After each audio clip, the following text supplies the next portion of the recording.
الحمد لله رب العالمين وأصلي وأسلم صلاة وتسليما يليقان بمقام سفير الأنبياء وإمام المرسلين سيدنا محمد وآله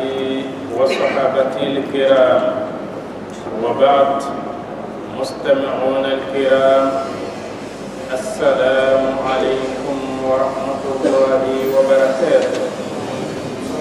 وعليكم السلام. الحمد لله رب العالمين. أمر الله تعالى تندو كابكدا كاولي من دون أنسكو دمجرالا وقفي أنبان كالفا ومسبينا سبلا أتكالفتين وقفي أن يصدق دنفعنا صحيح مكانوي محمد صلوات ربي وسلامه عليه. أمي الله تعالى دلي على كأن فنا برمجي أن الله أمي الله تعالى دلي لمن أن السفران برجع يوما على كأدي أنا بدي إسلامهما. أمي الله تعالى دلي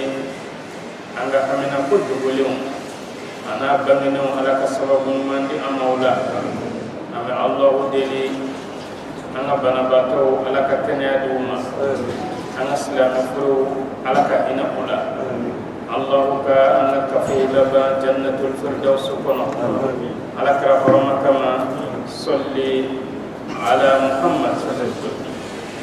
والحمد لله رب العالمين. كن الله تعالى سنا أنا ولن يرى سورة الأحزاب آية مكان أن ولن الله تعالى كجي في أمر ولي سورة الأحزاب كلين كننا آية مكان أن السيجي أمي الله دلي أمي من فو على كأن السبب بسم الله. أعوذ بالله من الشيطان الرجيم. أقوم بتنين الله تعالى في كبشتان التورما من كرفين دعاني نينغا كونغويا نينغا كن كبو الجنة كونو أما تجني أما لولي أمي الله دلي على كهجاب دو أنا بشتان نينغوانتي. بسم الله الرحمن الرحيم. بن سندين غفسرينا ni Allah ta'ala to barkamay min yejien nema labolin tigi la hara nema kren tigido. يا أيها النبي Allah ta'ala ko ya nabi ma no Muhammad sallallahu alaihi wasallam قل لأزواجك إن كنتن تردن الحياة الدنيا. محمد أفضل فرمسوي نوي على كرا فرمسو كونتوني سبلا على كرا فاتوا كمسو كونتوني تو أكو أكما أمسو كونتوني ودي عائشة بنت أبي بكر أفلانا حفصة بنت عمر السبنا ميمونة بنت الحارث الناننا صفية بنت حيي الدونا هند أبي فالد أم سلمة بنت أبي أمية أورنا زينب بنت جحش أول فلنا جويرية بنت الحارث السجنة رملة أبي فالدما أم حبيبة بنت أبي سفيان أكونتنا سودة بنت زمعة وكما على كرفتها كان مسوكونتون دي تو أكو وكما الله تعالى كربيما قل لأزواجك وكما أفواد مسوكونتوني na ya sɔrɔ tiɲɛ o de ka di u ye a n'a damu o tuma a f'u ɲɛna n'o de ka di u ye n b'o d'u ma وزينتها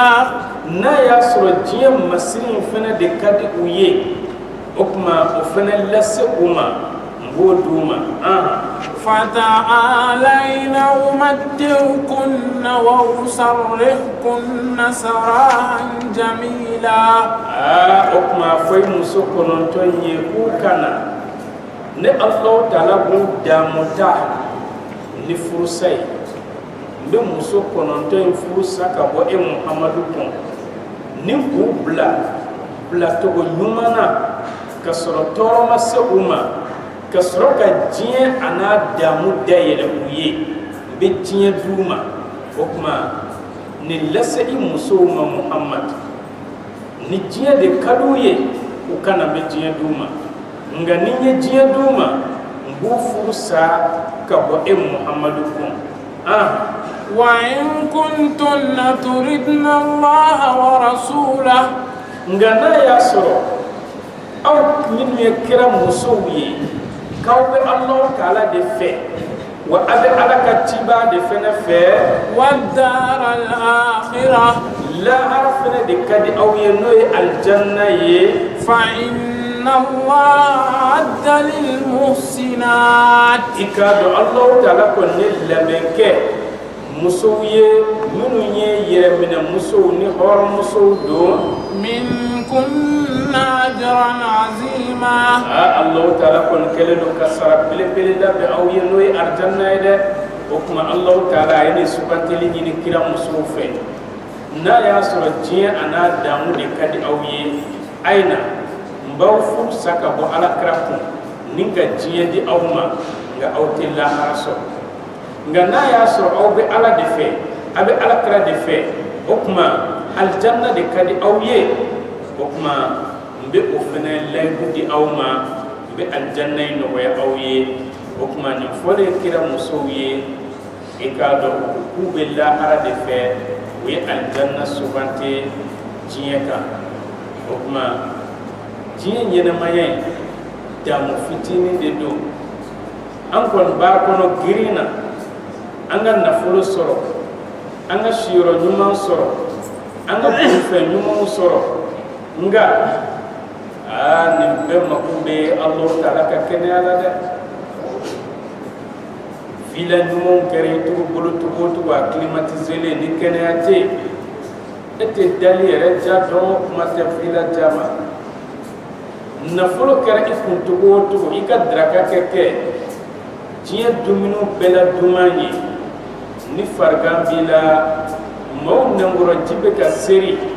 e ka dumuni kasa nɔfɛ nka o b'a sɔrɔ a ka kunna e da ye komi basanzɛrɛni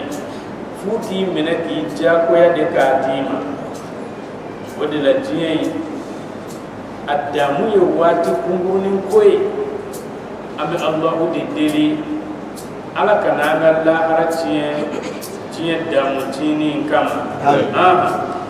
يا نساء النبي Allahu Taala ko ya kira furumuso من يأت منكن بفاحشة مبينة ni min nana aw cɛla ni wale cɛjugu ye min bangenen don يضاعف لها العذاب الضعفين an masa Taala ko ka lajaba jidi siɲɛ fila ni Ala kɛra musow ye Ala kota ni lajaba kelen de kun kan ka kɛ muso tɔw la Allahu Taala bɛ kira musow ta kɛ lajaba fila o kuma Ala kɛra musow n'u ye Ala kota olu ta bɛ double muso tɔw olu ta ye kelen ye nka Ala kɛra musow ta bɛ double وكان ذلك على الله يسيرا ako Ala kɛra musow ka junubu doubleli ta dɛ an'u ka ɲangata k'a jidi dɛ k'o ka nɔgɔ Allahu Taala bolo kojugu ودافع فويتي ممسك على جلك ولا ومن يقنط منكن لله ورسوله أكونغا ni aw muso mun sona ninga tuku Allah Ta'ala anaka tiba ko wa ta'mal saliha o muso mun ka tila ka baara ɲuman kɛ tugun nutiha ajraha marratayn an bɛ kɛra muso nun ka baraji d'u ma siɲɛ 2 dɛ ni kɛra muso ye baara ɲuman 1 kɛ o kuma a baraji bɛ doublé a bɛ kɛ baraji 20 ni muso tɔw ye baara ɲuman 1 kɛ baraji 10 de bɛ d'u ma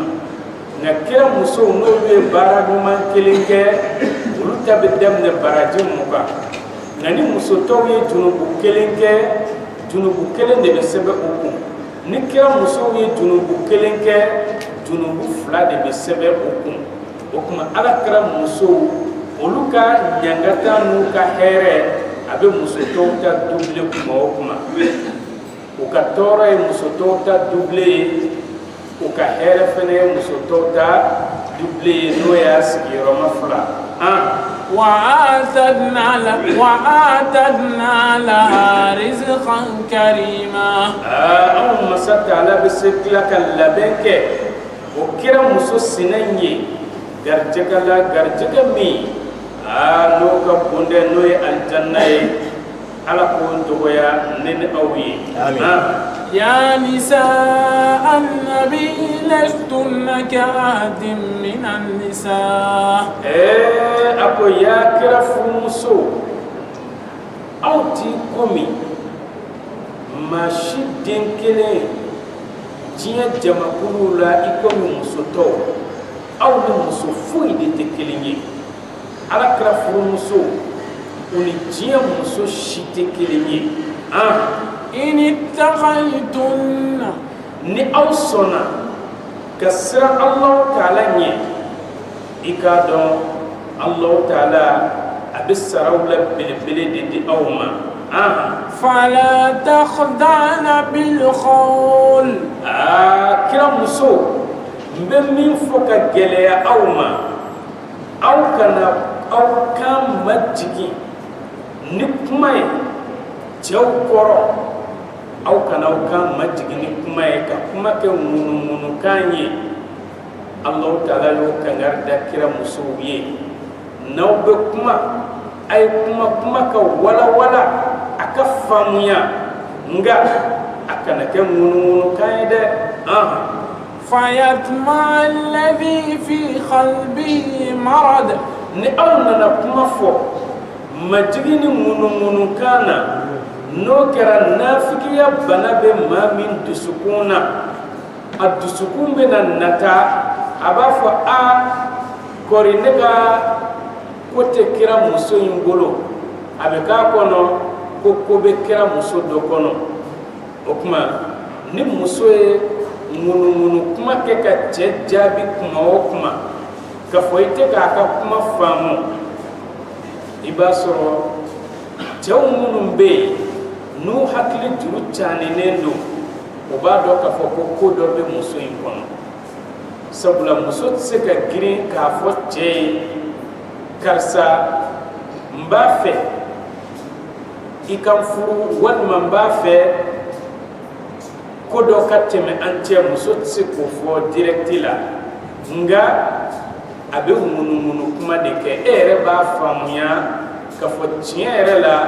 muso in ka laɲini ye e de ye o kuma Allah Ta'ala a y'o kangari da kira musow ye munafakiya a bɛ maa minnu dusukun na u kana na nata kira musow la وقلن قولا معروفا n'aw bɛ kuma a ye kuma min ni a bɛ faamuya nka a kɛ kɛ majigin kɔnɔ ka sɔrɔ a ma kɛ ni kan ka majigin ye ŋunuŋunu sira fɛ وقرن في بيوتكن o kɔfɛ aw ka sabati aw ka sow kɔnɔ waati bɛɛ aw ka kɛ aw ka sow kɔnɔ ولا تبرجن تبرج الجاهلية الجاهلية الأولى أو كنسون كأو يرلبلا إكومي فلو جاهل مسو كمبو يرلبلا تقومي كشوف فلندو فينينا nga ille bule de be ka bodum Allah ta'ala ni kangar da kira musuwiye aw kana son ka jahilu ka lablali nyokonke wa akhimna as-salah o kofe aw ka sirijo iko mikiraye adi aw matokomi wa atina az-zakah o kofe aw ka jagadi iko mi adira aw matokomi wa ati'na Allah wa rasulahu akatu Allah ta'ala ko akatu alaka tiden ko noy Muhammad sallallahu alaihi wasallam innama yuridu Allah liyuzhiba ankum ar-rijsa ahlal bayt ikadu Allah ta'ala rede kallainin bulla akadi ala de aka sofe bele jele ta ka bo auka ani junubu be ani noko be ya ala kira so dunkewo noye ala kira furumusow ye wa yutahhirakum tathira ikado Allah ta'ala ka layini ndere de ye aka aw furumuso nunu saniya kelen kelen bele jelena ka bo bolison nokoma واذكرن ما يتلى في بيوتكم kira muso aka kosmali ke fena femi no be ka kala aw ka so kono no qur'ane min ayati llahi wal hikma kabini Allah ta'ala ka ayawla an alakra ka sunna wala no hadisawiye inna allaha kana latifan khabira ikado Allah ta'ala alikon kiran no ya masai aka jonna Allah ta'ala akira dukuli masai jonka la halala hukuma Allah ta'ala ay kira musu sanyaya nga mamunu be no tusukun finendo olu de be kira muso bon aya kononana ko Allah ta'ala kambe ala kraka dimbaya doron de ma ko am muso sindala noy Fatima Hassan Hussein Ali kafara kira ere ka o ko Allah ta'ala kallayni ni mu goduri nga ala kallayni kira muso ani kafara kila ka kole bele jelenka odela ni kuma na to jate mene ibaye kafo atsika taka kira muso to shila sabula baka kira kuma kira muso lika ako wa aqimna as-sala muso ay selijo wa atina az-zaka kira muso ay jakadi wa atina Allah wa rasula kira muso aytuhu alana katibako innama yuridu Allah ikadu Allah ta'ala ka layni de liyuzhiba ankum ar-rijsa ahlal bayt aka torata ka bo aw kira sumugo beka na forake katika dembaya wele kana okuma ibika dembaya wele ki muso tuwa muso ika dembaya dode okuma muna anana jeka singa kanya sabula chaw donala kira modem donala Ali ibn Abi Talib donala ni chekele farala muso kanga ba atseka ke muso ka domiru yetukun no e muso ka tasira abi fara chaw de ka kuma sinka wodi la kuma yelemana ka wata anisula no e muso ka dameli kana tazkiru la no e chaw ka dameli sabula chaw faralaka kuma kira muso beni kononana Allah ta'ala ko alika layni ye kira muso ka sanya ka bonno ko kilin bele jelema ni kira muso sanya ka bonno ko bele jelema bon mamun tisukun fina olu de be kila ka fotukun amba Aisha ubali tuhuma kafo an dala kuma tɛ olu de b'a fɔ u b'a fɔ ko an ba Aisha k'a bɔra kira ka sira kan o kuma Allah Taala bɛ nin fɔ don min o y'a sɔrɔ Ala tɛ an ba Aisha ka ko laban dɔn wa Ala k'a fɔ ko karisa e bɛ don aljanna kɔnɔ e ka tila ka diinɛ bila tugun o kuma ilmul asal min bɛ Ala la u ye Ala yɛrɛ fɔlɔ de kɛlɛ yan'u ka se an ba Aisha ma sabula Ala de ko a b'a fɛ ka ninnu saniya ni k'u don aljanna kɔnɔ an bɛ Alahu Taala deli Ala kana an dusukun fi fo ka taa an ka tɔgɔmali se Ala kira furumusow ma amin bismillah innal muslimin i k'a dɔn silamɛ cɛmanw wal muslimat ani silamɛ musomanw wal mu'minin ani limaniɲɛjɔn cɛmanw wal mu'minat ani limaniɲɛjɔn musomanw wal khanitin maa minnu kɛlen don ka Ala labato o cɛmanw wal khanitat maa minnu kɛlen don ka Ala labato o musomanw was sadiqin ani tiɲɛtigi cɛmanw u ka limaniya la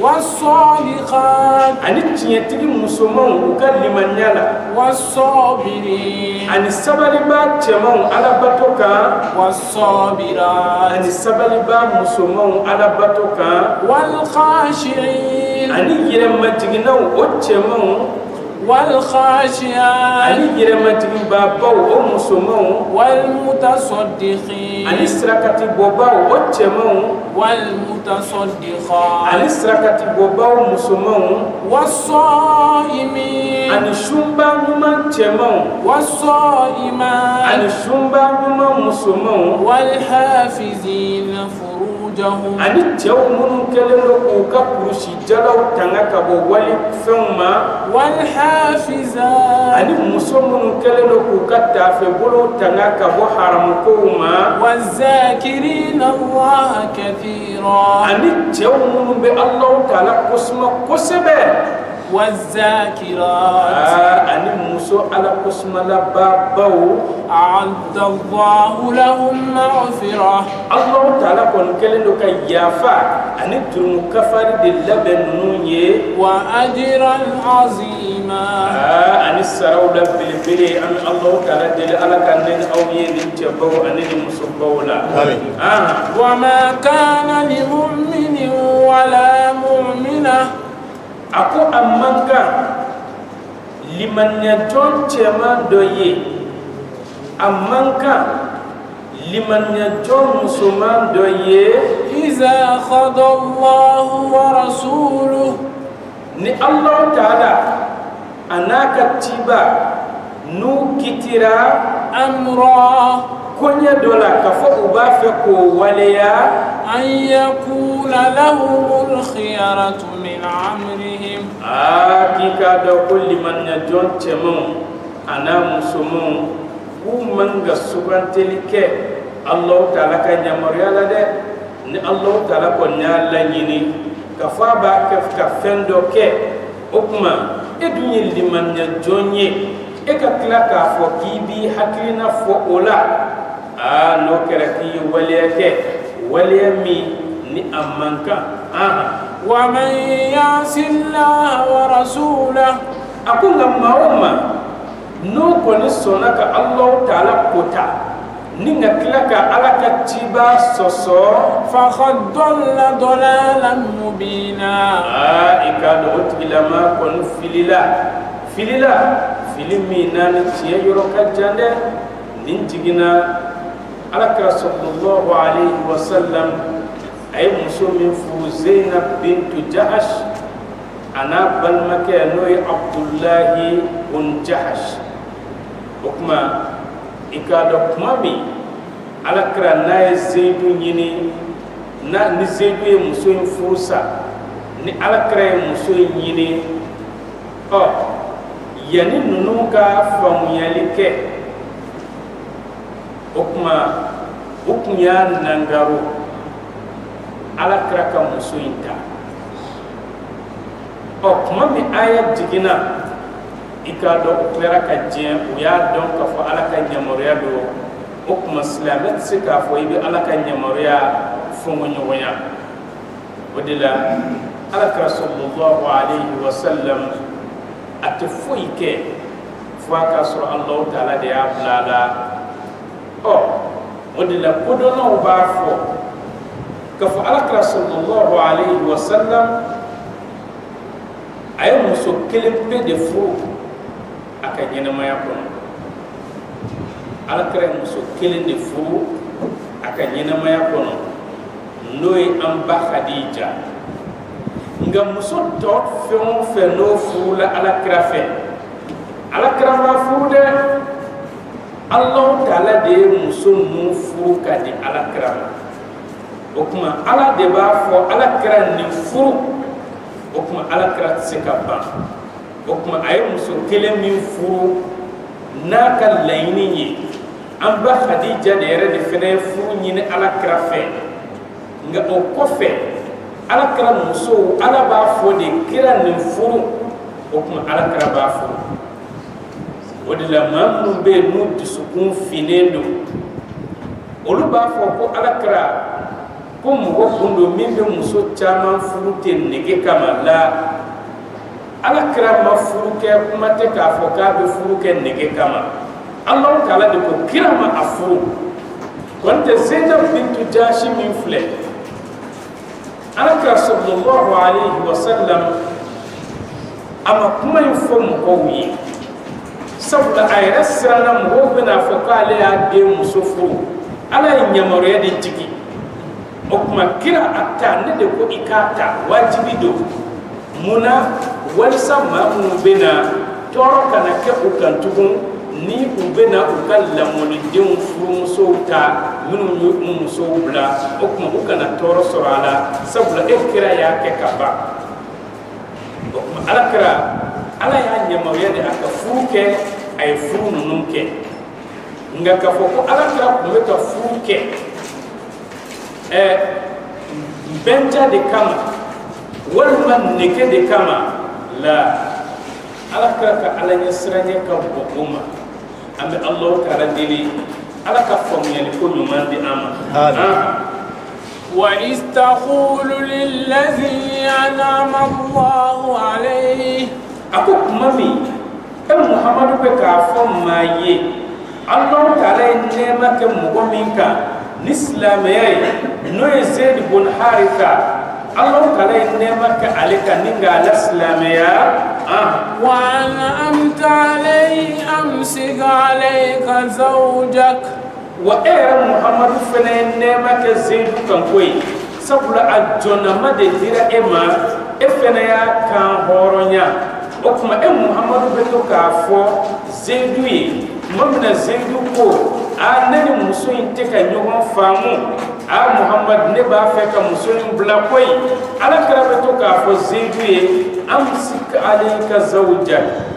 Zaidu i furumuso minɛ koyi i kana sɔn ka muso in bila muɲu i ka sabali a ka tɔɔrɔ kow kɔrɔ o tuma Zaidu b'a fɔ alakira ye ko ale b'a fɛ ka muso in bila yɛrɛ de sabula ale ni muso in tɛ ka ɲɔgɔn faamu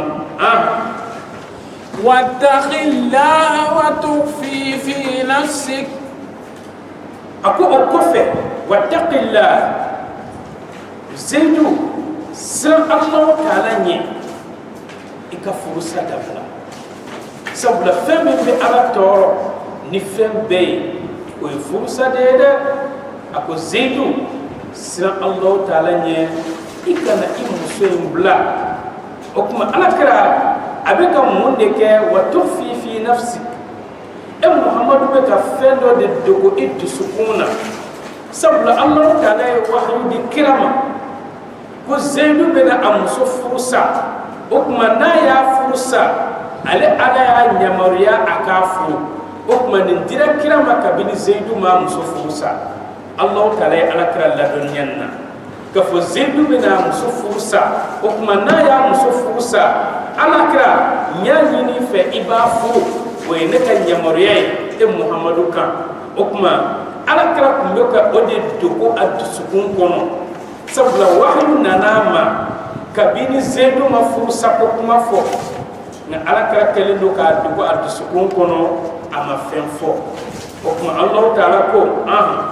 ما الله مبديه وتغشى الناس والله أحق أن تغشاه. ako e bɛ ka fɛn min dogo i dusukun kɔnɔ dɛ ko Allahu taala bɛna bange o kuma ala b'a bange siga foyi t'a la o kuma wahayu jiginna ala kira kan kabini furusa ko kuma yɛrɛ ma fɔ ni ala kira kun ye a lakale o kuma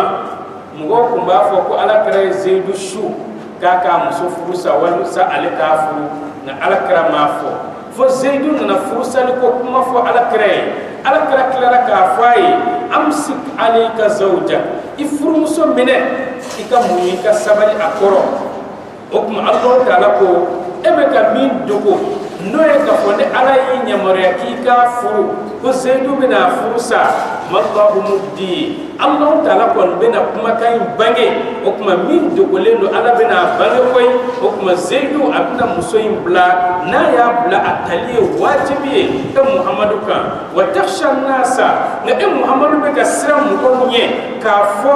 ko e bɛ Zayidu muso furu ko sabula maaw bɛna fɔ ko ala kira ye a den muso furu i bɛ ka siran o de ɲɛ adamadenw da ɲɛ wallahu ahaqqu an takhsha e Muhammad e man ka siran adamadenw da ɲɛ koyi u ye diɲɛ fɛn o fɛn fɔ i ma i man ka siran o ɲɛ e kan ka siran Allahu taala kelen bɛɛ de ɲɛ o kuma i kana siran mɔgɔw ɲɛ k'u bɛna fɔ ko i ye i ka lamɔniden muso furu a ka kan i ka siran ni Allahu taala de ɲɛ o kuma adamadenw n'u ka kuma to yen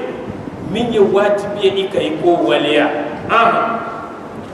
والله أحق أن تغشاه فلما قضى زيد منها وطرا ako alkaka e ka siran Allahu taala de ɲɛ tuma min Zayidu ni a y'a mako ɲɛnabɔ n'o ye a ye furusa a ye Zainab bintu Jahash a y'a bila tuma min na ni Zayidu ye muso in bila muso in a ye lida sigi a ka lida dafalen زوجناكها لكي لا يكون على المؤمنين هرج في أزواج أدعيائهم. ako an masa kala sɔrɔla ka Zayidu muso in furu e ma o kuma ala kira donna ni Zayidu muso ye a ye ni ka silamɛw lafa ni buru ani sogo ye a ye buru ni sogo de labɛn k'o di silamɛw ma o kuma a donna ni Zayidu muso ye sabula ala kira sallallahu alayhi wa sallam ale bɛ se ka muso furu ka sɔrɔ a m'a ɲini denfa fɛ ka sɔrɔ a m'a ɲini kabila fɛ ale yɛrɛ bɛ jɔ muso in ka denfaya pilasi la ale yɛrɛ bɛ jɔ muso in ka seere pilasi la ale yɛrɛ bɛ jɔ muso in ka furukɛya pilasi la o bɛ bɛn alakira kelen pe de ka hakɛ la wa furu nafolo ko tɛ a la fɛnɛ إذا خلوا منهن وطرا ako kuma min alakira n'a ye muso in furu n'a donna n'a ye ala ko ale ye nin kɛ mun kama likay la yakuna ala almu'minina haraj walisa tɔɔrɔ kana kɛ limaniya jɔnw kan u ka welelidenw olu furumusow la o kuma den min b'i bolo lamɔ na n'a y'a muso bila baasi foyi t'a la i k'a ta o kuma Allahu taala ko k'ale y'a kɛ nin de kama wa Allahu taala i k'a dɔn ni maa o maa ni e y'i mako ɲɛnabɔ n'o ye i y'i muso furu sa o kuma maa wɛrɛ bɛ se k'a ta baasi foyi t'o la o ɲininen don nka anw ka hasidiya bonya o de b'a to an tɛ sɔn cɛ wɛrɛ ka an muso kɔrɔw ta sabula hasidiya ani ɲɛngoya o de b'a to n'i y'i muso bila i t'a fɛ cɛ wɛrɛ k'a ta ka sɔrɔ e ka fini kɔrɔ ni ya di mɔgɔ ma nka a ka di ye i k'a yaala de ni yɛrɛ y'a yaala dɔrɔn i fari bɛ foni o tuma ni e ye muso dɔ bila i ni min ma ɲɔgɔn faamu ni cɛ min y'a ta o kan ka kɛ e teri de ye o kan ka k'i teri de ye i ka fini kɔrɔ donna t'i teri ye awɔ o tuma ni mɔgɔ ye ka fini kɔrɔ don a tigi bɛ ko diya i ye a bɛ baro kɛ i yɛrɛ b'a fɔ n'o tiɲɛ na fɛn y'i minɛ o tuma ni mɔgɔ y'i muso kɔrɔ fɛnɛ ta i kan ka nisɔndiya de awɔ sabula e ma se ka muso in ka hakɛ dafa i ma se ka muɲu a ka tɔɔrɔ kɔrɔ e y'a bila o tuma ni mɔgɔ dɔ y'a ta k'a bɔ muso ganaya la o kan ka kɛ alhamdulilahi de ye o e ma ye an tɛmɛna la famati'uhunna alal musi'i qadaru n'i ye muso furu sa k'i ka fɛn di a ma ni se b'i ye giriman di a ma k'a yɛrɛ labɛn walasa cɛ wɛrɛ k'a ye k'a ta ni e sera ka kari ka giriman di a ma ko kuranɛ ko ten ni cɛ wɛrɛ y'a ta o kan ka kɛ e ka kunnawolo ko de ye ni cɛ wɛrɛ y'a ta o y'i ka kunnawolo de ye n'aw cɛ dama yɛrɛ bɛ yen k'a fɔ muso tɛ yen i yɛrɛ kan k'i cɛsiri k'i yuguba o don kosɛbɛ k'a fɔ n ka muso kɔrɔ dɔ y'a ta sabula a ye muso dɔ bɔ muso ganaya la nka n'i ye anw ye bi nin faamuya man di anw fɛ sabula bi hali dakawuli teri n'i y'i muso bila n'a y'a ta o ye teriya bannen de ye a tɛ se ɲɔgɔn ka so tugun wa hali n'a tora k'a da don i ka kuma na kɛlɛ don k'a sɔrɔ a ma kojugu kɛ o e ko i t'a fɛ ale ko a b'a fɛ a ye mun kɛ dumuni nana d'e ma karisa i ka daraka filɛ sɛ don e ko sɛ man di ye i terikɛ ko a gɛrɛ ne la a ka di ne ye est ce que e bɛ dimi n'i ko i t'i muso fɛ i terikɛ ko a b'a fɛ ni da banna a b'a ta o tuma a man kan aw ka baro tiɲɛ a man kan a ka adamadenya tiɲɛ sabula ni e y'i muso bila e yɛrɛ kan ka si ka dugawu de kɛ ala ka cɛ dɔ don a garijɛgɛ la min ka fisa ka tɛmɛ e kan muso in fana kan ka si ka dugawu kɛ ala ka muso dɔ don ne cɛ garijɛgɛ la min ka fisa ka tɛmɛ ne kan nka bi na anw y'anw muso bila dɔw yɛrɛ bɛ don somɔgɔw de kan cɛ kana se ka bɔ a nɔfɛ fo a k'a dɔn k'a fɔ ne ye min ye muso fana b'o ala deli kelen kɛ a kana muso sɔrɔ pepepewu nin ye hasidiya de ye o de la an ka hakili to nin na sabula n'i y'i muso bila n'i ma kɔlɔsi hali n'i bɔra muso wɛrɛ nɔfɛ n'i muso b'o dɔn walima muso ba b'o dɔn o b'a kɔnɔna suruku ko nin cɛ tɛ se ka muso mara koyi n'i sɔnna dɔrɔn a b'a fa i la dɔrɔn ka sin k'a bila ten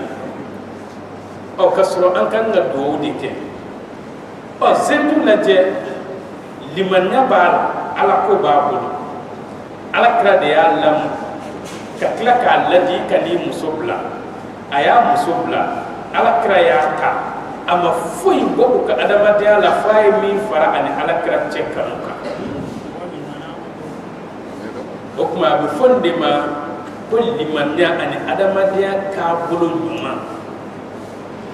nka mɔgɔ kana ne muso kɔrɔ ta o ye hasidiya ani adamadenya taabolo cɛjugu ye sabula adamadenya tɛ sɔn o ma e t'a ta mɔgɔ wɛrɛ t'a ta e t'a ta o ye tiɲɛ ye an t'i diyagoya o la nka i t'a fɛ k'a ye maa wɛrɛ kun hali jaralakaw tɛ sɔn o ma n'i kɔni t'a fɛ mɔgɔ wɛrɛ b'a ta bamananw ko ten ko filɛbaa wɛrɛ bɛ kɔɲɔmuso la n'a cɛ tɛ dɛ tuma dɔw la i b'a sɔrɔ muso dɔ b'i kun dɔw yɛrɛ kɔrɔtɔlen don e ka sa walasa u ka se ka bɔ a nɔfɛ ni e y'o bila olu mako ma ɲa wa n'olu y'a ta a man ka kɛ kɛlɛ ye amanga ke toro iko ngodo fene be ko to lendo a karsa ga fini min ba kana ni kay ne ba do na ko rasura be so ngan nema afena be ko to karsa ka ko rasura wal sali ka ko len soro o ni mo yo okay ngi ben ni so jadi ni muso te kelen o ko fanga don muso fene dan fondi est ce que akadi ni yi muso blay ka dese muso la o mundu na eta fe i muso ka tewere so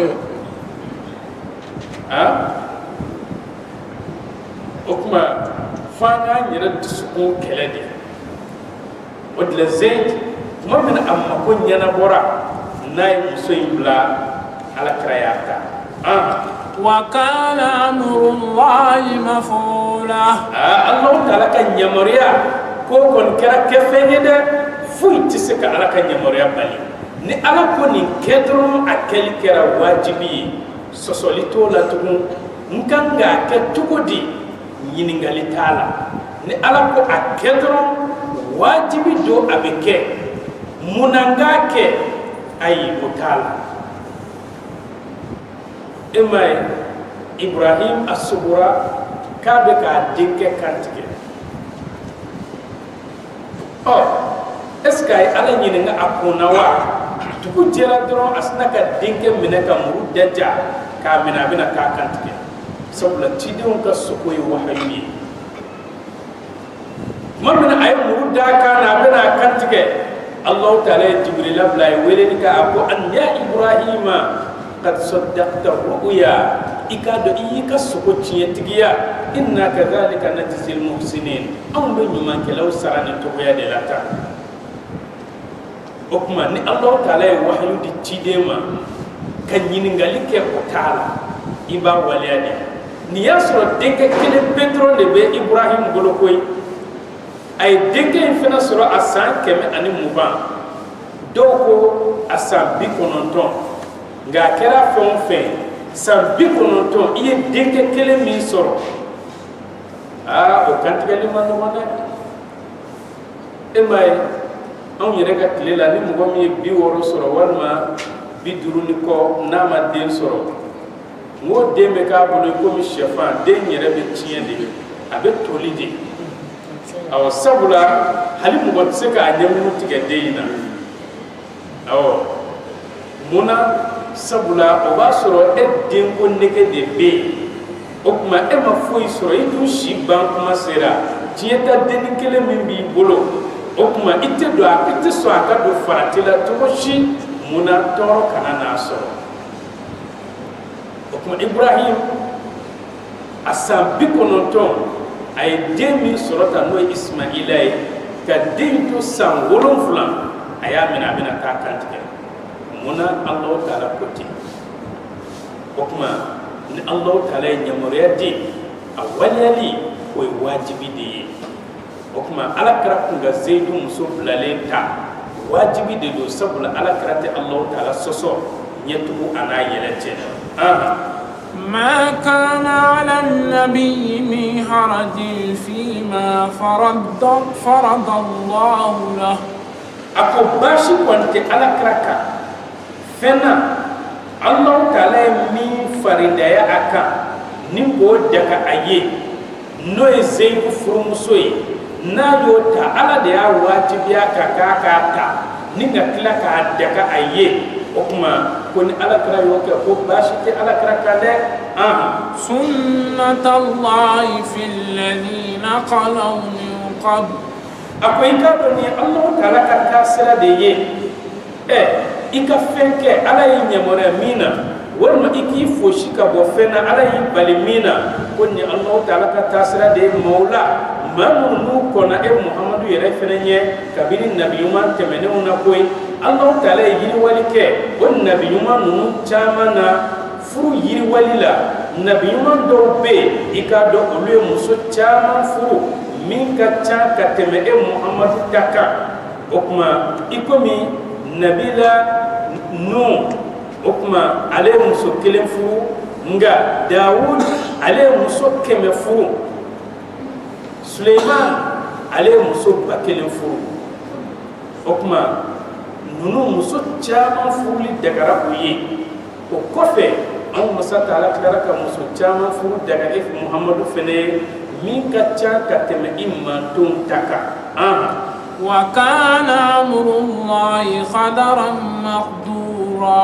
إكاد الله تعالى عليك نيامريا كون كرا لاتيكا دي مي ني كفندو ni Allah taala ko min ka kɛ dɔrɔn o kɔrɔ ye wajibi don o ka kɛ falen tɛ ala kɛrɛnkɛrɛnnen ala cidenw الذين يبلغون رسالات الله. a ko maa minnu bɛ yen n'olu bɛ Allah taala ka cikanw lase ويخشونه ولا يخشون أحدا إلا الله. u bɛ siran Allah taala kelen pe de ɲɛ wa u tɛ siran danfɛn foyi ɲɛ fo n'a kɛra Allah taala kelen pe de ye. وكفى بالله حسيبا. Allah taala kɔni wasara jateteli tigi ye adamadenw ka baara jateli la dɛ. ما كان محمد أبا أحد من رجالكم. ako i k'a dɔn Muhammadu ma kɛ maa si fa ye aw cɛw la dɛ k'a fɔ Alakira de ye mɔgɔ dɔ fa ye ayi Zeyidu fa tɛ Alakira ye dɛ o tuma aw ka cɛw minnu bɛ yen Alakira tɛ ni si fa ye i komi Zeyidu laɲini y'o de ye o tuma ni Zeyidu wolofa tɛ Alakira ye o tuma n'a y'a muso bila a tali fana tɛ haramu ye Alakira kan dɛ sabula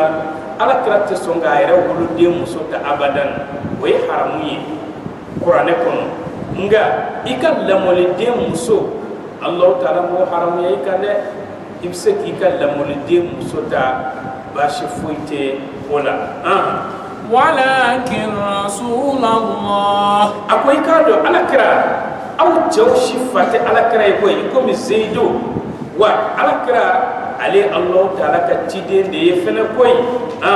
وخاتم النبيين. i k'a dɔn Alakira ye nabiyumanw laban de ye fɛnɛ nabiyuman laban dun i k'a dɔn cɛ tɛ to ale kɔ dɛ nabiyuman ale laban cɛ tɛ to a kɔ sabula ni nabiyuman ye denkɛ sɔrɔ ka fɔ kɔrɔbayara o fana bɛ kɛ nabiyuman de ye o tuma ni Alakira denkɛ fɛn o fɛn kun balikuyara o kɔrɔ ye ko Alakira ka nabiyuman labanya ko o kun tɛ kɛ tugun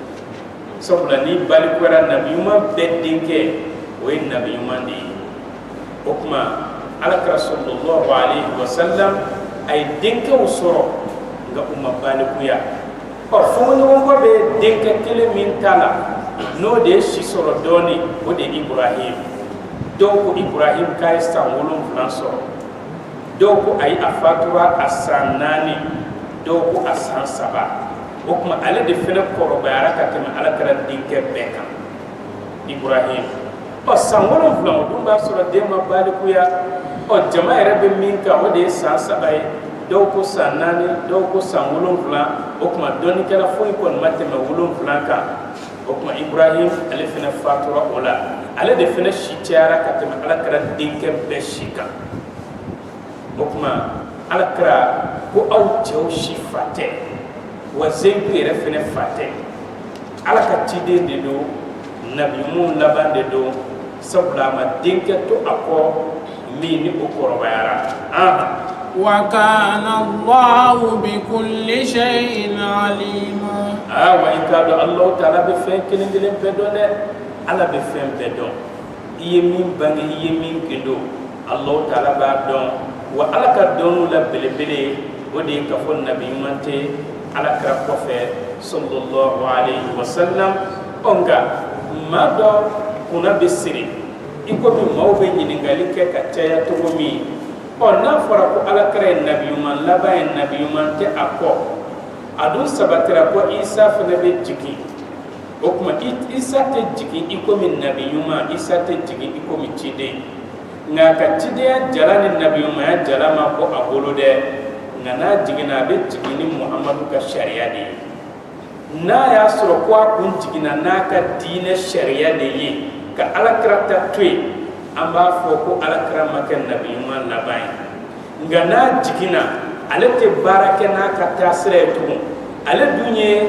nasara ka ciden de ye o kuma a bɛna kɛ muhamadu manton dɔ de ye wa a bɛ baara kɛ ni alisilamɛya diinɛ de ye o isa n'a jiginna a bɛ taa hiji isa bɛ hiji a bɛ taa alikaba hiji a bɛ taa sira min fɛ alakira y'o fɔ koyi sira dɔ bɛ don Maka kɔnɔ a bɛ fɔ a ma rawhaw sira tariqu rawha ko isa bɛ taa hiji o sira in de fɛ n'a ye hiji kɛ o tuma alakira ko isa bɛ naamu min ta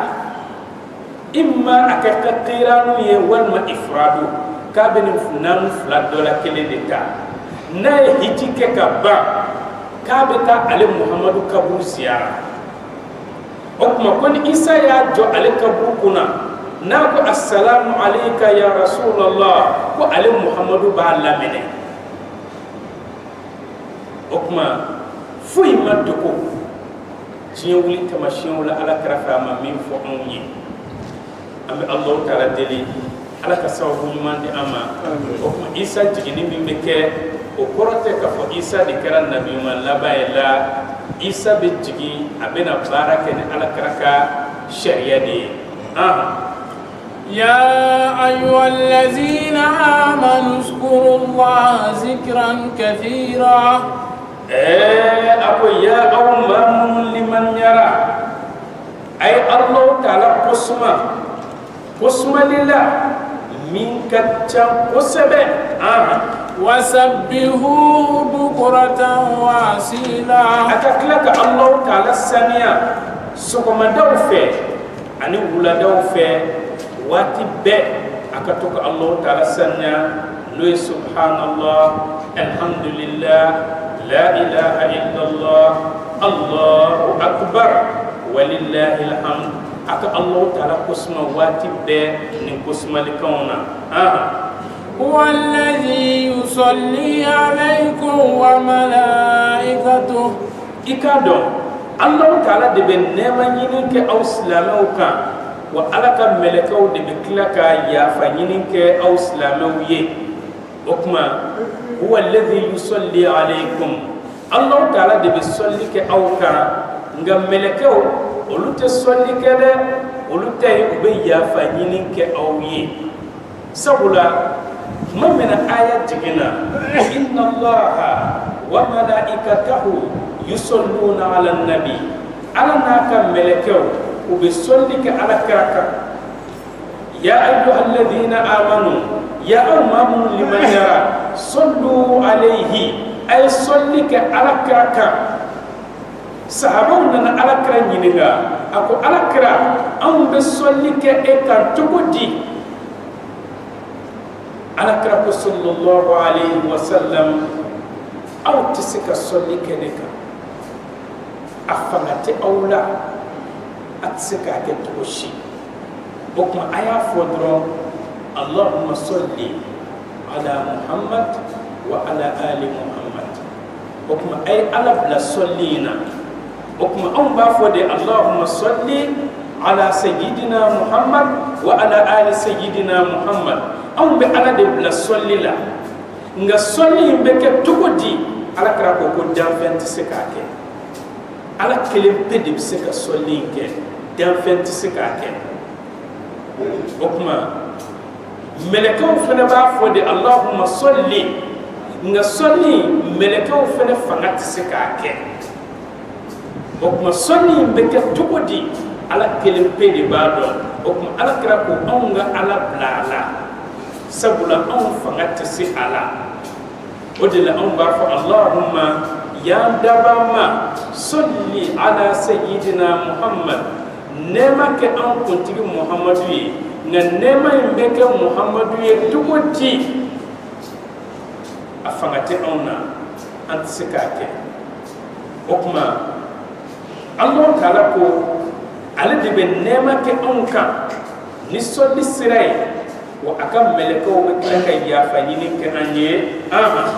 ليخرجكم من الظلمات إلى النور ولسك أوبو كافر يبدي بفيونا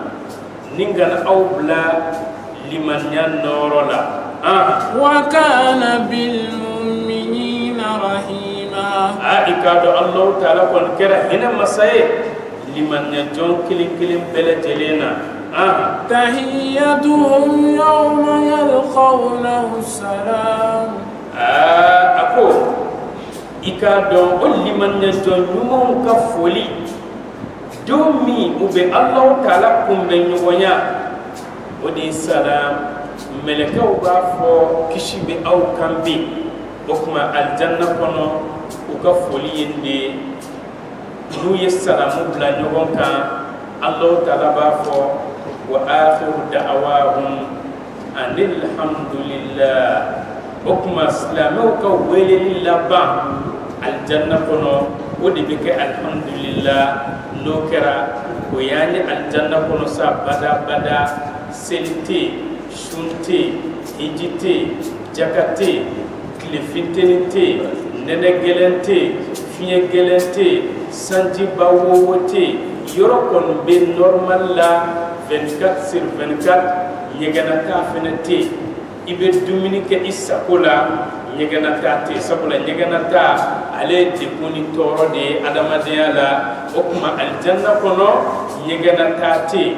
ni dale bi kalika jiri dembe na be idama ibadu ni mako be dumini na dumini yɛrɛ bɛ pan a yɛrɛ kana bila assiette kɔnɔ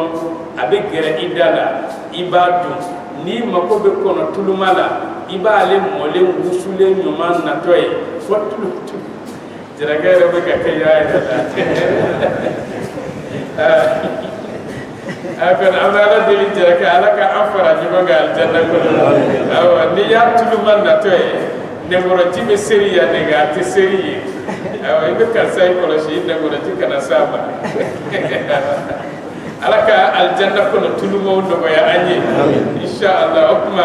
a bɛɛ lajɛlen bɛ nin lahalaya de la o kuma ala ta'ala bɛ sɔrɔ ka e yɛrɛ cɛɲa cogo dɔ la alijinɛ hɔrɔnmuso ani furumuso olu fana bɛ cɛɲa n'i ye hɔrɔnmuso ninnu ɲɛ kojugu ye u jɛ kojugu tafsiru so dunke dɔw b'a fɔ n'u bɛ ka nɔnɔ kɛnɛ min f'i b'a jigintɔ ye u kan fɛ o kuma ala bɛ ɲɛ ni dawula dɔ di e fɛnɛ ma ninnu yɛrɛ tɛ se k'u ɲɛ bɔ e yɛrɛ fɛnɛ na abadan furumuso ninnu sigilen bɛ kɛ i lajɛ ɛri o ɛri dɔ bɛ fara i cɛɲa ani dawula kan e yɛrɛ fɛnɛ bɛ k'olu lajɛ ɛri o ɛri dɔ bɛ fara u cɛɲa ani dawula kan n'i mako jɔra i teri min na k'a ɲɛnafin y'i minɛ i bɛ sin k'o ye i kɛrɛfɛ ten hali n'aw ka alijanna bonya tɛ kelen ye sabula alijannaw bɛ ɲɔgɔn ɲɛ n'i mako jɔra baara ɲɔgɔn min na i b'a ye i kɛrɛfɛ denmisɛnninw bɛ ka yaala aw ni ɲɔgɔn cɛ fɛɛrɛw falen b'u bolo ni minfɛn duman ye u bɛɛ lajɛlen bɛ uniforme na a bɛɛ jɛnya ye kelen ye a bɛɛ bonya ye kelen ye o kuma a bɛɛ lajɛlen kundama ye kelen ye i k'a dɔn u bɛɛ cɛ ka ɲi dawula b'u bɛɛ la u bɛ ka dɔnkili dumanw da ni ka munumunu aw ni ɲɔgɔn cɛ nakɔ forow la kɔnɔ mɔlenw bɛ ka munumunu saga mɔlenw bɛ ka munumunu dumuni minnu bɛ yen ni an hakili kun t'olu ye a bɛɛ lajɛlen bɛ ka munumunu an kan alikiyama jɔ kɛnɛ kan sɛgɛn tɛ yen tɔɔrɔ tɛ yen ɲani tɛ yen wɔsiji tɛ yen nɛnɛ bɛ na o t'a la n kunkolo bɛ n dimi bi o t'a la ɲɛ bɛ n dimi bi o t'a la mura bɛ na bi o t'a la jisuma bɛ ka n kan minɛ o t'a la o kuma e bɛ normal de la waati bɛɛ o kuma a bɛ to nin lahalaya de la Alahu Taala bɛna welewele kan da kɛ a ko alijanna kɔnɔdenw a y'aw ɲɛ kɔrɔta dɛ ni Alahu Taala bɛna n yɛrɛ yira aw la ni ala y'a yɛrɛ yira aw la don min san 40 a bɛ ɲinɛ ni alijanna damu bɛɛ kɔ jaka ala yeli fɛnɛ ka di ka tɛmɛ nin kan maa tɛ hakɛ min dɔn i bɛ ɲinɛ ji kɔ i bɛ ɲinɛ dumuni kɔ i bɛ ɲinɛ furumusow kɔ alijanna damu a n'a fɛn bɛɛ ala yeli jaabi i ɲinɛ nin bɛɛ kɔ san 40 an Allahu Taala deli ala k'an ɲɛda ala ba in ka alijanna kɔnɔ ala kira hɔrɔma kama sɔli ala Muhammad وأعد لهم أجرا كريما الله تعالى كلا كسر الله بقولوا يتوم سامي لوكا بندنوي الجنة يا أيها النبي إنا أرسلناك شاهدا ومبشرا ونذيرا يا النبي محمد اللهم صل على كل يأتي ika ke shere imanton kan ka fo ko tika nana umma ni minu ni tiye tigiya ikolu nisoja ni aljanna ni minu ni ikalon tigiya ikolu baka baka ni kuson srani jahannama tasmai وداعيا إلى الله بإذنه وسراجا منيرا محمد يقول لك بابا دي كتا الله تعالى بتولما ni ala yɛrɛ ka diɲɛ ani ala ka yamaruya wa i k'a dɔn Muhammad ye fitinɛ de ye fitinɛ min ni a nɔrɔyalen don kosɛbɛ وبشر المؤمنين بأن لهم من الله فضلا كبيرا محمد لمن يجون لدنيا ده يقول النسوجا كفو فسمنتيو لا بلبلي نو دي الجنة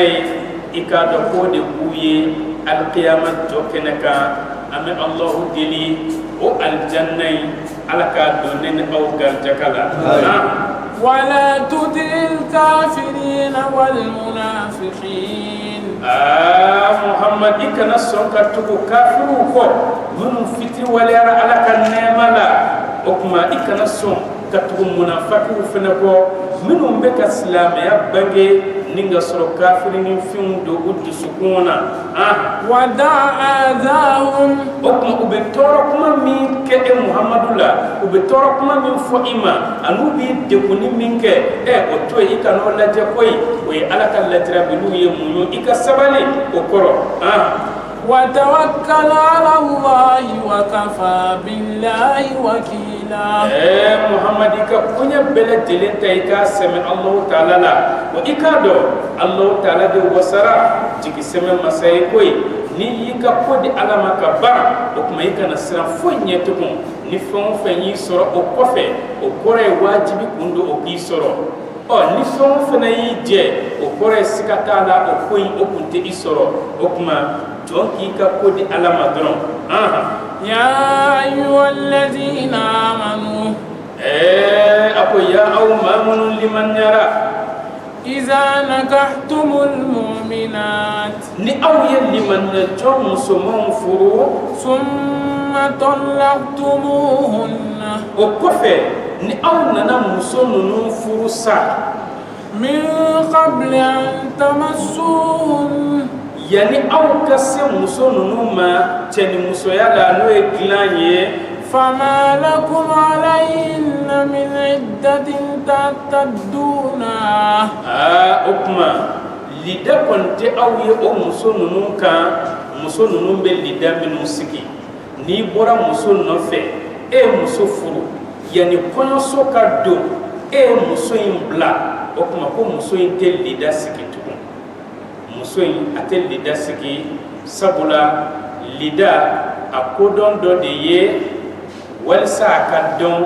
muso in a denso ka sanu walima a denso ma sanu o kuma lida bɛ sigi nin de kama o de la n'an bɛ furu siri ɲininkali bɛ kɛ muso ninnu ka sanuwa walima o man sanu nka maa dɔw hakili la ko saniya ni saniyabaliya in k'o ye laada joli ko ye laɲini de ye yala muso in a denso ka sanu ka bɔ den ma wa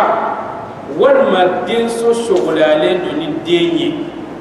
o kuma ni denso sogolalen don ni den ye a tɛ bɛn furu ka siri nka furu siri laɲini ye jumɛn ye ni cɛ bɔra muso nɔfɛ don min ye woro 3 tigɛ ka taa a di muso den fa ma n b'a fɛ ka i den ɲini ala ka farida ani kira ka sunna la o dun y'a sɔrɔ muso lajɔlen don o kuma ni o ɲinini in kɛra kɔnɔ kan muso in tɛ daga i ye tugun ɲinini de tɛ kɛ kɔnɔ kan o kuma ni ɲinini kɛra kɔnɔ kan furusiri ka tila ka kɛ o kɔnɔ kan ka tila ka se muso ma tugun a kɔnɔ ma sariya la ko muso in bɛ haramuya kan bada nga doni kala be kuma kan fula foya e ya do muso konomadu akera etayo amaka etayo sabula ere kate o muso la jole etara go onofe ka furusiri o konoka kasura iba do pere muso in la jole do ira ka bara tugu dongo walma mugore ta dongo eklara ka doni o muso in yetugu kono sola ka se ama ani mamin be ale bora muso nofe ata donko muso kono madu nga adone kono sola asera muso ima nunu flaka kiri o kelunte mami ni eba don muso kono madu eklara ka worobo muso nofe ka kila ka se o matugu furu sirile okma doni kala do ko o chenyi ko jene kala do nga abiseka muso in furu kofe furu furu in koni mai nga abiseka muso in ta kofe do ko ai muso in yerete daga chenye de pepepe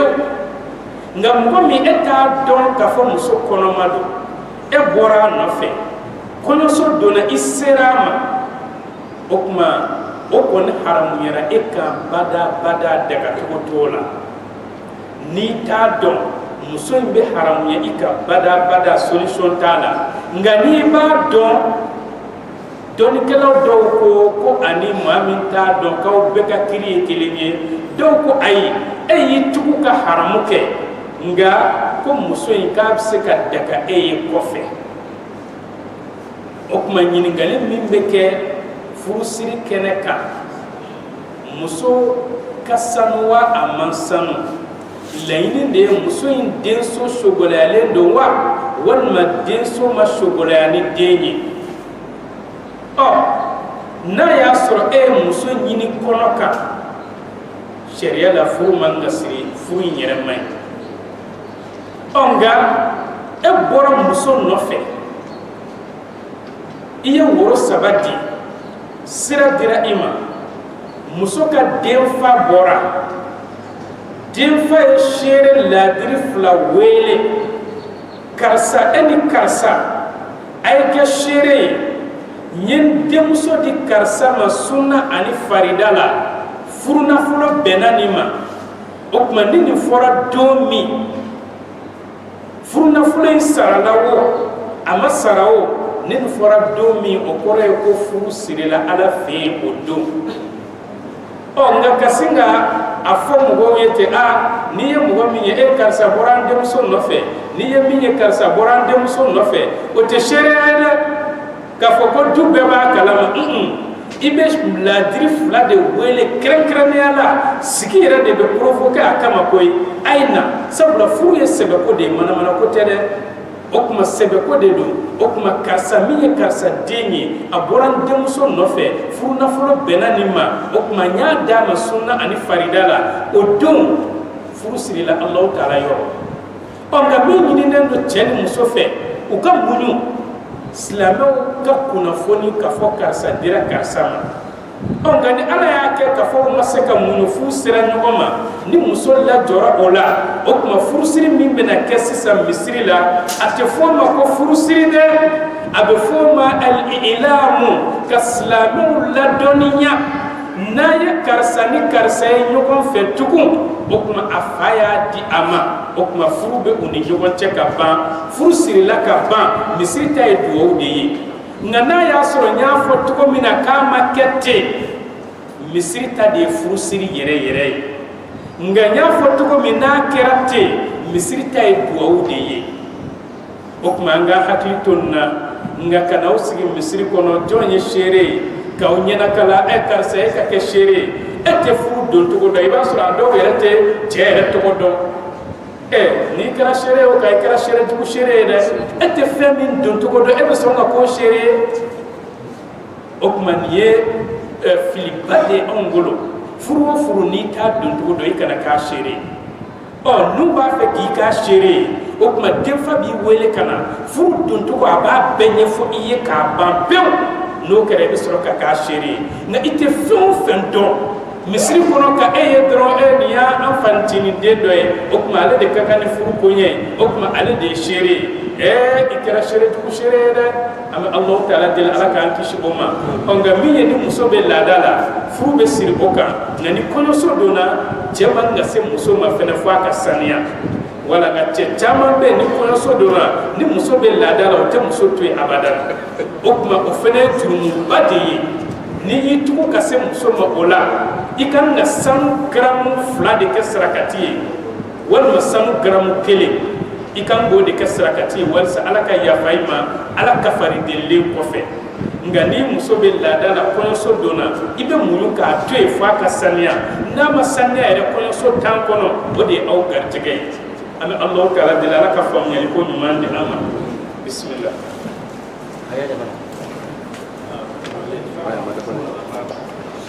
Alhamdulillah an bɛ Alahu Taala deli Ala ka an ni sababa bɛn bisimila.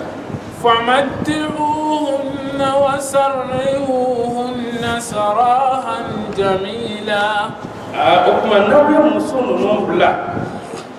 o tuma a ye muso ninnu damuta a ka fɛn dɔ di u ma o tuma u bɛ se k'u yɛrɛ labɛn ni min ye walasa cɛ wɛrɛ ka o ta a k'u bila cogo la ɲuman na ka sɔrɔ a ma kɛ ni o tɔɔrɔli ye o tuma n'i ye muso ta sariya y'a ɲini i fɛ ni don ka nɔgɔ i ma fɛn di a ma o tuma a k'a yɛrɛ labɛn cɛ wɛrɛ k'a ye i komi ni e y'i muso bila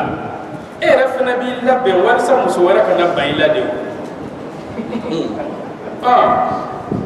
e t'i labɛn o la munna e tɛ dɔ di muso fana ma a k'a labɛn cɛ wɛrɛ kana ban a la sabula silamɛ ka laɲini de ye ne ni muso kɔrɔ an bɛɛ ka don alijanna kɔnɔ wala n'i ka laɲini y'a ka don alijanna kɔnɔ i bɛ dugawu de kɛ a ka cɛ sɔrɔ a kana walijugu kɛ ale fana bɛ dugawu kɛ e ka muso sɔrɔ i kana walijugu kɛ ni denw ka nɔgɔ i ma e yɛrɛ bɛ fini kuradenw daminɛ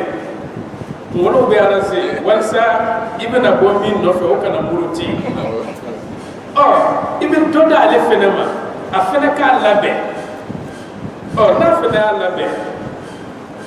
dɔ fana b'a ye o sabula bɛɛ lajɛlen ni bɛrɛmata don o tuma an bɛ Alahu Taala de deli Ala ka sababu ɲuman di an ma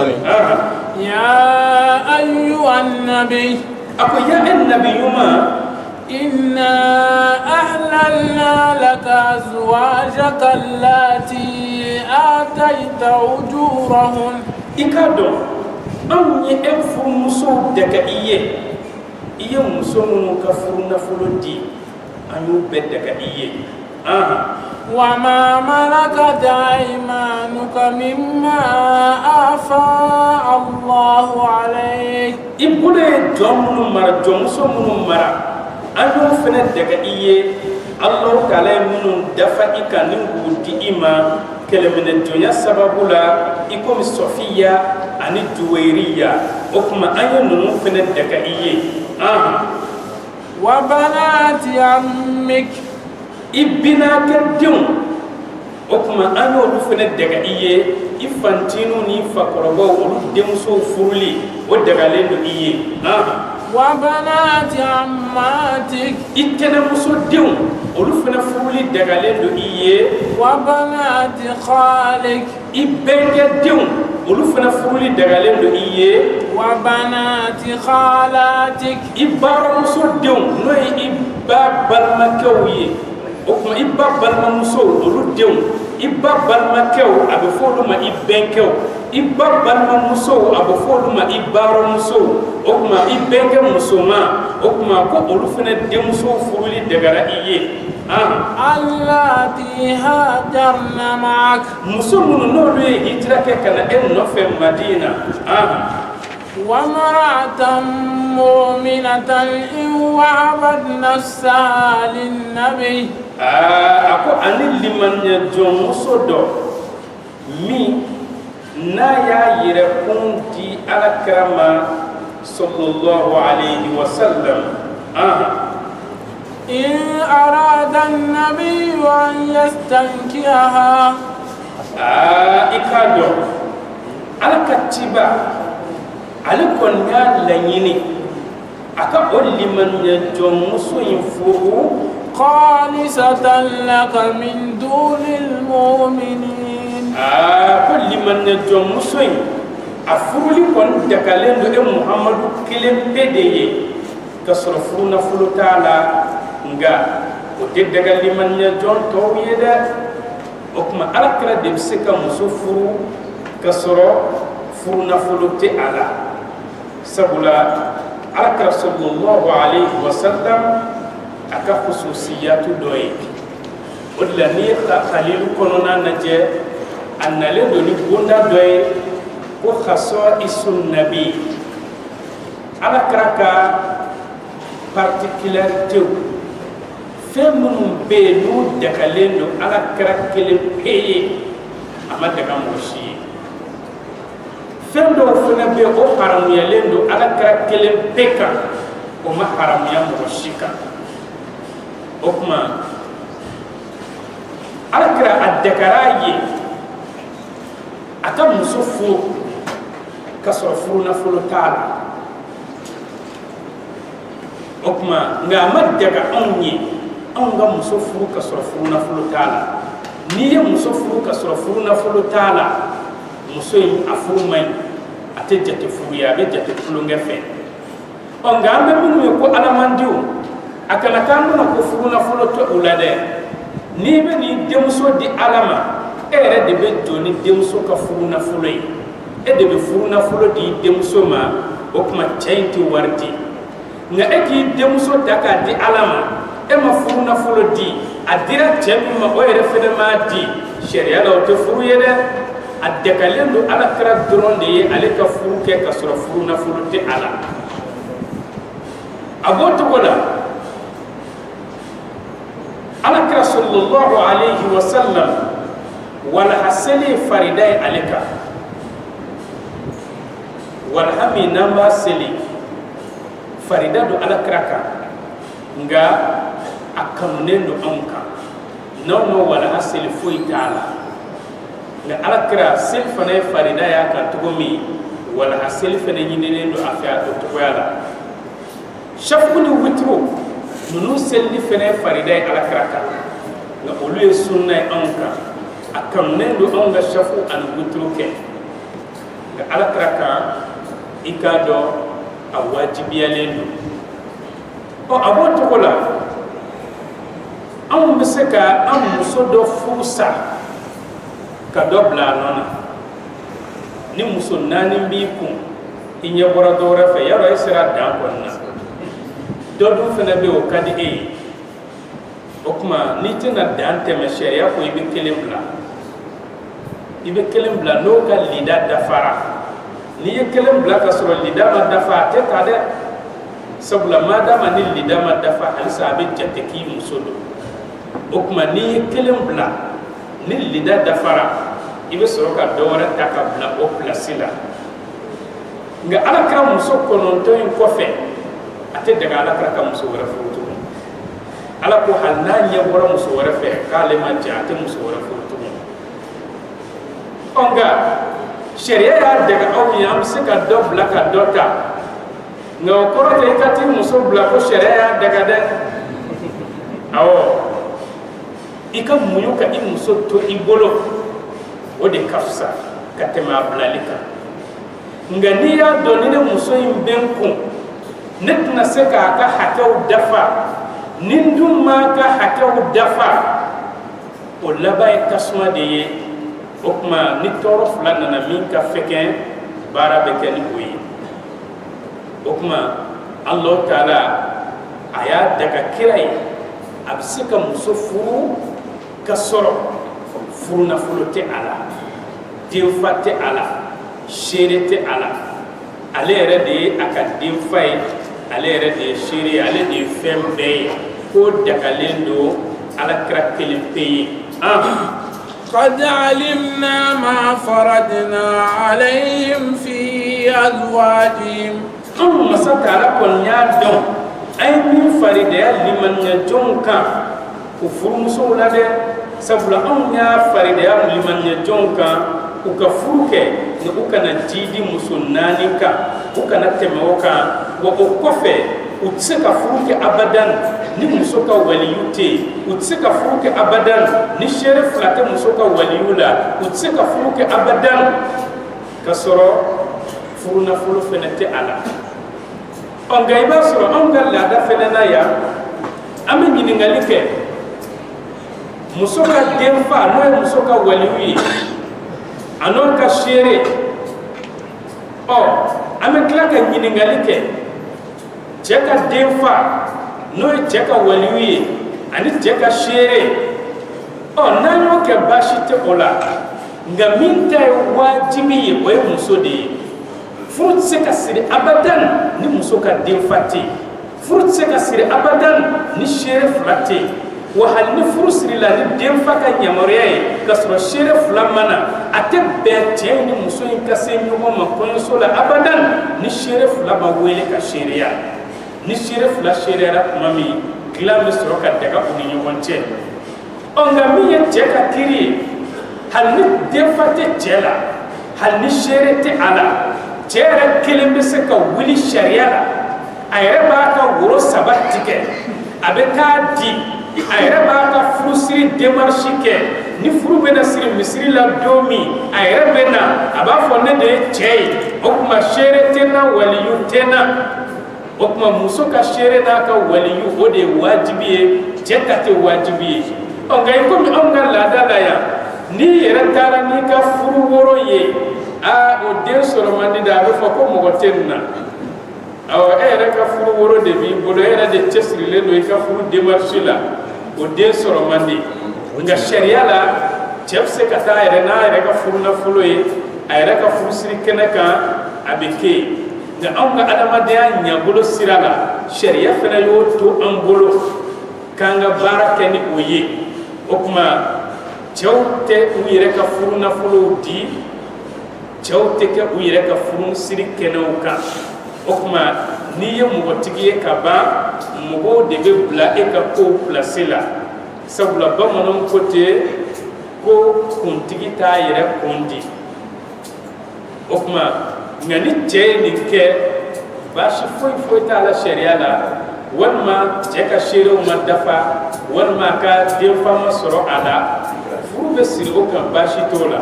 ngani muso de tama soro furu te siri o kan muso de tay wajibi o e furu nongonde nga jeta o koni o e anga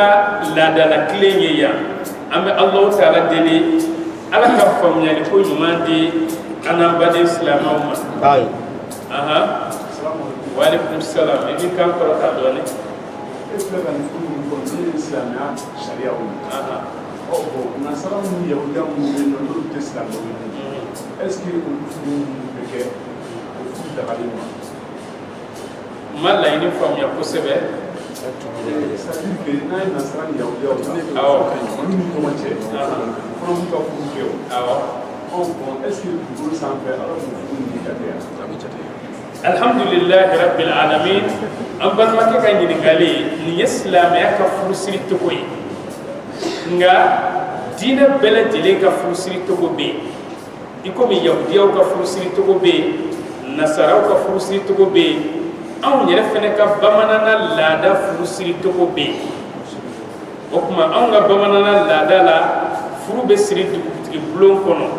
woro tibe ke domi na katala wuro tite ke Bamako ya nonte ngachaya wuro tibe ke domi o donde furu kola konya bebe latka burusi kono sabula e makro bo bebe nyugo sore ko be wuro ti shero be go odo furu kuma bebe ke odo ka ba pe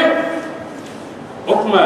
ni sekina iko kabila be shia be abeka furu siri to go be ngani minka furu siri to go ma sharia ta goshi sharia bi ta to ibulu madama ni ala kota te ala ngani ala kota bala sharia ba goshi ka bo ibulu ngani ka furu siri la sira do fe ala kota be sira minuna iko mi kabila do be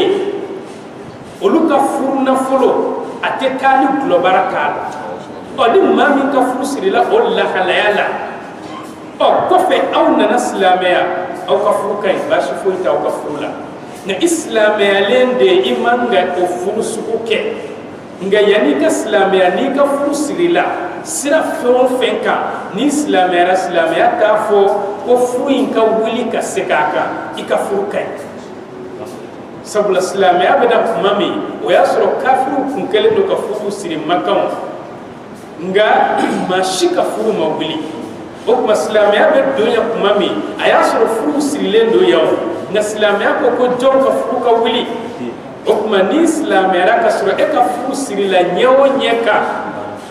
i ka furu ka ɲi wa i den fana bɛɛ ye halala ye koyi nka isilamɛyalen kɔfɛ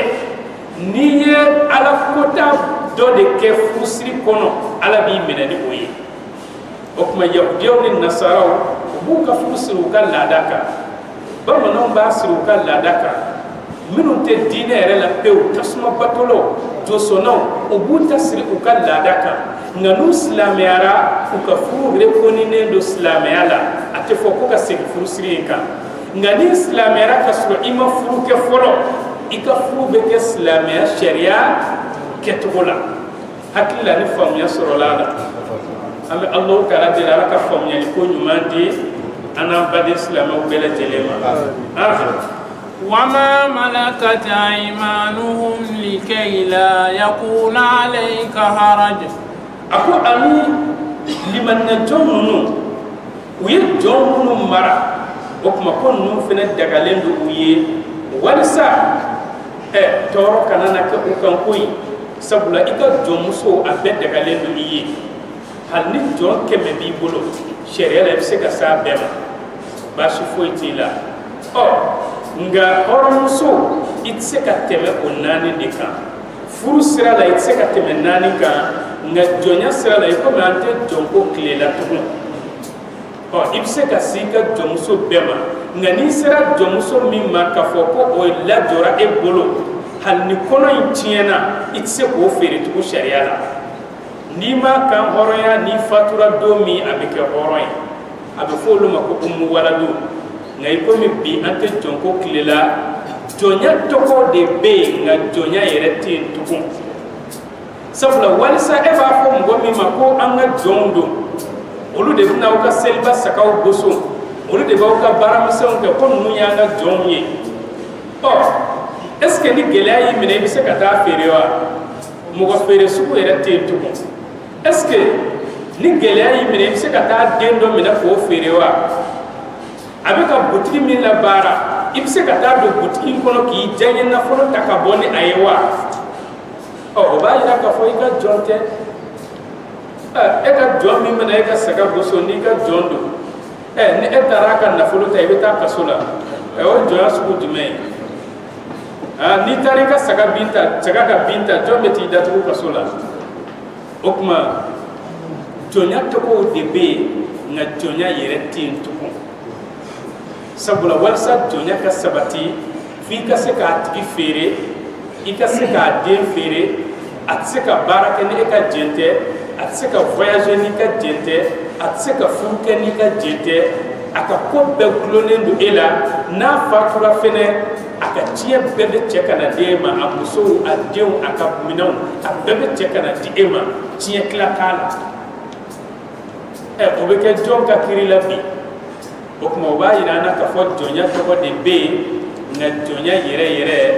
alakira y'o kɛlɛ ka ban dugumakolo kɔ kan an bɛ alahu taala deli ala ka sababu ɲuman di an ma وكان الله غفورا رحيما الله تعالى كون كرا يافا جاما مساي والله تعالى كرا هنا يروالين تجي ده ترجي من تشاء منهن وتؤوي إليك من تشاء أكو على كرا مسو كونون توي نايجا يا كرا كبو مسو دوما نايجا رفنه dɔw ka fɔ kana i ma ni Allahu taala yafara i ma nin bɛɛ la ومن ابتغيت ممن عزلت فلا جناح عليك ako ni ye muso min fana nege minɛ walima i ye min yɔrɔma janya ka bɔ i yɛrɛ la alakira fo baasi foyi t'i ka nin si la koyi o kuma alakira sallallahu alayhi wa sallam su tilali o ye wajibi de ye musow ni ɲɔgɔn cɛ ni muso ka ca ka tɛmɛ kelen kan nga alakira suganteli bɛ ale bolo muso 9 de b'a bolo kira ni min ka so y'i ja don min si ye ni min y'i ja don min o fara i yɛrɛ kan ni min ma i ja don min o yɔrɔ ma janya ka bɔ i la o kuma nin suganteli bɛ e bolo kira baasi foyi tɛ e ka jurumu t'i kan nka o ni limaniya jɔn tɔw tɛ kelen ye dɛ limaniya jɔn tɔw ta ye wajibi de ye i ka su tila su yɛrɛ kan ka tila su kelen ani tile kelen o de ye sariya ye nka ni musow bɛnna kan k'a kɛ su 2 baasi t'a la n'aw bɛnna kan k'a kɛ dɔgɔkun kelen baasi t'a la n'aw bɛnna kan k'a kɛ kalo kelen baasi tɛ a la nka ni bɛn ma kɛ k'a fɔ aw fɔra ɲɔgɔn kɔ o kuma su kelen o de ye sariya ye su kelen ni tile kelen i bɛ munumunu u ni ɲɔgɔn cɛ ten alakira Alahu taala ye suganteli di a ma nka alakira ma muso fusaya ka tɛmɛ muso kan alakira tun bɛ munumunu musow ni ɲɔgɔn cɛ su kelen o kuma su kelen o de ye sariya ye nka ni aw bɛnna min kan baasi tɛ o la sabula muso furu yɛrɛ la laseli ye 2 de ye awɔ laseli o ye 2 de ye muso kelentigi o tɛ musotigi ye awɔ n'i ye sariya ta k'a lajɛ laseli ye 2 de ye nka a fana ka fisa ni cɛgana ye dɛ laseli ye 2 de ye Alahu taala ko ten fankihu ma taba lakum minan nisa muso minnu ka di aw ye a y'u furu mathna Ala ko a ye muso furu 2 a ka 2 furu wa thulatha walima a ka 3 furu wa ruba'a walima a ka 4 furu o kuma furu laseli bɛ daminɛ 2 de la a ko nka fa in khiftum ni e siranna k'a fɔ k'i tɛna se ka kɛ laadiri ye o kuma k'i ka dan kelen ma o kuma muso kelen ye dɛsɛ de ye ni dɛsɛra pewu tiɲɛ yɛrɛ la karisa dɛsɛra yɛrɛ de koyi o kuma i bɛ dan kelen ma nka laseli o bɛ daminɛ 2 de la o de la ni sariya bɛ kuma musotigiw ka kuma o kuma a b'a daminɛ 2 la e ma sariya n'a bɛ kuma o kuma a b'a fɔ ko ka su tila musow ni ɲɔgɔn cɛ kelen bɛ bolo e bɛ su tila cogo di su bɛ tila cogo di kelentigi fɛ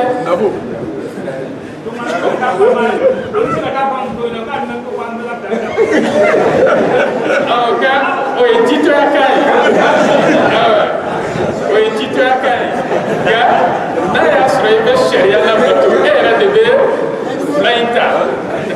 Ala ka sababu ɲuman di a ma inshallah o kuma musow cayali fana musow ka hɛrɛ de b'a la koyi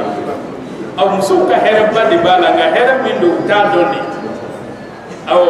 sabula ni dɔ farala muso kan a ka ca la muso bɛ lafiya a ka baara la fɔlɔ a bɛ lafiya da caman sɔrɔ don o don tobili o kuma a tɛgɛ bɛna bɔ ga la tile 2 don o don finiko a tɛgɛ bɛna bɔ finiko la tile dama a bɛna kɛ u ni ɲɔgɔn cɛ o kuma a bɛ muso lafiya yɔrɔ caman i komi a bɛ cɛ fana lafiya yɔrɔ caman o de la don dɔ denkuni yɔrɔ dɔ la an bɛ mɔgɔw bɛ ka sɔsɔli kɛ muso kelen ko ni muso 2 ko la cɛkɔrɔba dɔ bɛ yen a nana a ko n'i ye mɔgɔ o mɔgɔ ye k'a sinsin muso kelen ko kan k'a bɛ duba de kɔnɔ dubatigi de tɛ muso kelen ko dekun dɔn sabula n'i bɛ duba kɔnɔ i tɛ muso kelen dekun dɔn a ko ale yɛrɛ min filɛ ale ye dekun min ye muso kelen ko la Ala kelen de b'a dɔn muso kelen de b'ale bolo den naani kelen bɛ kɔ la kelen taama tantanin don kelen ma don kalan na fila bɛ kalan na ale muso fa fatura o ka dugu la muso taara ni kɔlata ye minnu taamalen don olu tora ale bolo ni dugu jɛra ale de bɛ wuli ka denmisɛnninw ko ka daraka labɛn ka taa ninnu bila ekɔli la ka boli ka taa baarakɛyɔrɔ ni kalan jiginna a bɛ boli ka na ninnu ta k'u ka tilelafana ko ɲɛnabɔ ka tila ka taa baarakɛyɔrɔ la a bɛ tila ka segin ka na wula fɛ ka na surafana ko ɲɛnabɔ ko muso ye dɔgɔkun kelen min kɛ yen a kɛra ale bolo ko san 3 de don nka n'i bɛ duba kɔnɔ i tɛ nin dɔn hali ni muso taara kalo kelen kɛ fo n'a yɛrɛ ɲɛnafin y'i minɛ dɛ i denw bɛ ko i ka dumuni bɛ na normal la i ka sow bɛ furan i ka fiɲɛw bɛ fa i ka fɛn bɛɛ bɛ normal la nka n'i kelen don nin y'a ye muso fa de fatura ni muso kun banana ka da dɔgɔtɔrɔso fana na dun i bɛ denw entretien kɛ ka kɔlata entretien kɛ ka taa muso ka entretien kɛ dɔgɔtɔrɔso la ka tila ka taa fura wari ɲini tugun o de la dubatigi a ko ten ko dubatigi de tɛ muso kelen ko degun dɔn ko n'i ye mɔgɔ o mɔgɔ ye k'a man ka tɛmɛ kelen kan k'a bɛɛ bɛ duba de kɔnɔ nka ni kelen ni bɛɛ don ayi filanan yɛrɛ bɛ muso yɛrɛ lafiya an bɛ ala de deli ala ka sababu ɲuman di an ma ala ka an kɛ ladiriw ye